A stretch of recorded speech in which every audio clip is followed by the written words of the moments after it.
ભવનાથ તળેટી ખાતે જે પાર્કિંગનું મેદાન છે ત્યાં રાઈડો સાંજના સમયે હોય છે. એમાંની એક નોન મિકેનિકલ રાઈડ કે જેમાં જમ્પિંગ કરતા હોય છે બાળકો, એમાં વીજળી ગુલ થઈ જતાં એમાં જે હવા હોય એ નીકળી ગયેલી હતી અને એના કારણે જે ઉપર બાળકો હતા એ પણ એની સાથે નીચે આવી ગયેલા હતા. સદનસીબે કોઈ જાનહાનિ થયેલી નથી અને આ જે ઘટના છે એને કલેક્ટર સાહેબે ગંભીરતાથી લઈ અને તપાસ સોંપેલી હતી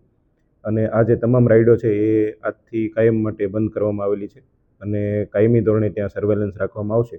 અને પરવાનગી વગર કોઈ પણ પ્રકારની રાઈડને ઓપરેટ કરવા માટે કોઈ પરવાનગી આપવામાં આવશે નહીં.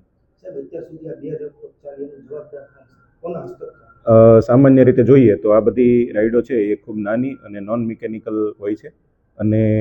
સાંજના સમયે આવી અને આ લોકો કરતા હોય છે, પણ હવેથી ત્યાં પોલીસ તંત્ર અને વહીવટી તંત્ર દ્વારા કોઈ પણ પ્રકારની પ્રવૃત્તિઓ છે એ આવી રીતે પરવાનગી વગર ચાલવા દેવામાં નહીં આવે. સાહેબ, એમાં જે વીજળી લેવામાં આવે છે, લાઇટ જે લેવામાં આવે છે એ પણ બિનકાયદેસર, તો એ જવાબદારી ખાસ